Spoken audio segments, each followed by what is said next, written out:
Hi everyone. Today we're going to be talking about getting freelance clients with paid ads. Yes, it is possible. Yes, I have brought in lots of clients with paid ads. Some of them I've been with for years, so it's very profitable, but you have to know how to do it right. I'm going to show you how to do it right in this video. Okay. First of all, you have to determine your funnel and how you want to run these paid ads. You're going to start off with determining your platform, and then you're going to determine what service you want to provide, very specific service. Then the landing page that you're going to build, then the offer that landing page is going to have, then you're going to build the ad once you have all that information. And from that point on, you just measure it, measure the success. Let's go ahead and go through this. So first, determining the platform. You have Google and YouTube, okay? They're the same company, just different methods of reaching people, right? YouTube obviously for video, Google for search intent. Facebook and Instagram, different platforms owned by the same company. And then, of course, you have Microsoft, which is owned Bing, which is owned by Microsoft. Not as much market share as Google, but they do have some traffic and a presence for sure. And there's a lot of cheap ways to get traffic on Bing because a lot of advertisers ignore Bing. So what you want to do at this point, once you determine where you want to market, now keep in mind the difference between Google and Facebook, for example, is search intent. Okay. With Google, you know that the user has typed in a specific phrase that would trigger your ad. With Facebook, you're targeting more of a persona. You're targeting a type of ideal client that you want to work with. Okay. Now, once you determine how you want your ads to serve on which platform, you have to determine if there's traffic for it. If you don't find traffic, then don't do it. And here's a good example. Like if you go into Facebook, okay, you will see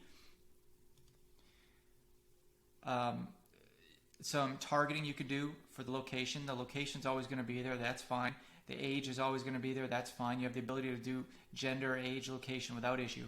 But then you go into job titles. Now, if you're trying to reach someone where Facebook doesn't have a category for it, then reach someone else. Okay, do a different type of ad because now you're going to be, if you do it that way, you're going to be getting very untargeted leads. You want to be able to match your ad and your landing page with a very specific type of person. So let's say in this case, I'm looking specifically for mortgage brokers. Now I know there's a drop down, mortgage brokers are there.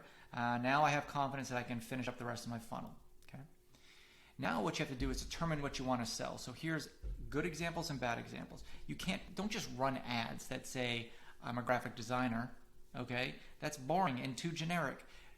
The ad should say something like, hey, fast graphic designer for trifold brochures. You see how specific it is? You get that fast element, that's the value. The trifold brochures is the product. Your graphic design is just a skill set. No, marketing consultant, not specific enough. Now, PPC, paid ads marketing, for medical products, very specific type of person you're looking for a very specific type of marketing. Okay? No, web designer. Okay? Yes, custom web designer with fast turnaround. Fast turnaround being the value. Custom web design is someone who's specifically looking for custom websites. Okay, that's a very hot keyword. If you were to go to Google, probably wouldn't be good to run this ad on Facebook because no one's really, they don't really have in their profile that they're looking for a custom web designer, right? It's not a specific type of person. But for Google, someone can type in need fast custom website, and then your ad would show up. Then what I want you to do, once you determine what you want to sell, I want you to use a template.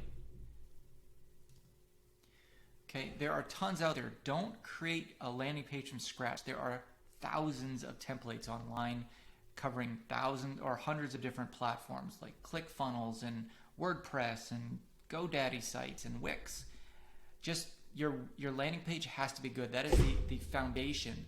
That is the main converter for your entire funnel. Okay? If your website looks like garbage, they're going to assume you're garbage. All right? If you have to pay a few bucks to get it done professionally, a good landing page will last you a long time. Okay? Use a template for a landing page. Fill in the words that match the service that you're trying to portray, and get it copyrighted. So many times I see landing pages where I reach somebody I want to contact, but the grammar is horrific, and it's terrible, and it's clearly not professional. Your landing page should be on point with graphics and grammar. Okay, and then create the offer. I mean, once you get them to a landing page, you have to assume that 98% of the people are just not going to call you on that first instance. They're not going to fill out a form. You want to be able to capture as many of those people as possible without them feeling like they have to call right there. So a lead capture, get a good lead capture, give them a leave behind that shows your value. Maybe it's a free consultation, maybe it's a leave behind like some content, a one sheet, some kind of content like the top 7 ways to do this, or maybe a case study or something, okay? And now I want you to write the ad. I recommend writing the ad at this point in the funnel. Not a lot of people like to write it first, but once you write that landing page, once you write that call to action that we just talked about, that's when your ad will be the best. It's going to be the most refined in your mind this time. You know exactly what you're going to offer. Okay, so here's that example going back to the custom web design. Get your custom web design, #1 web design agency, awarded top web design development company. Here's one that the value is the pricing, right? $590 complete web design, right? So this one's going for pricing, this one's going for ratings. All right, these two are going for ratings. Show that value, show that specific action, that skill set that you have, and then run ads targeting that. And then at this point, all you have to do is measure the results. This is actually quite easy. It only takes a few minutes a month. Run this ad for a month. Don't give up too early. A lot of times I see some great funnels from some freelancers, and they're like, well, I ran this for 2 weeks. I didn't really get any leads, and now I'm going to go on. Believe me, even myself, who's experienced with marketing, I've run ads for 3 months with little to no results before. But once you get that refined, once you start looking at the data, once you start refining your message and your targeting, and it's going to start all clicking, and then you're going to get consistent good leads for as long as you want, really. You have to rotate your ads every now and then, but this will work if you do it right. So you got to determine your CPA, your cost per acquisition. That's the ultimate thing here, other than ROI, your return on your investment. So how do you determine your CPA? You simply divide the total cost of what you just paid for the ads and divide it by the new number of customers acquired. So here's the example. Let's say you had a budget for $500 for Google Ads for a month. You ran it for 30 days, and you spent exactly $500, and you actually acquired 5 customers. So in this case, your CPA is $100. Now, you can do all sorts of marketing, knowing that on Google, you can consistently get a customer for $100.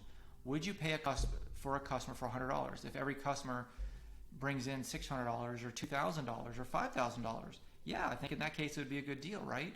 So now you could go to other platforms, other marketing channels. You could do Facebook marketing now, knowing that $100 per customer is the price to beat.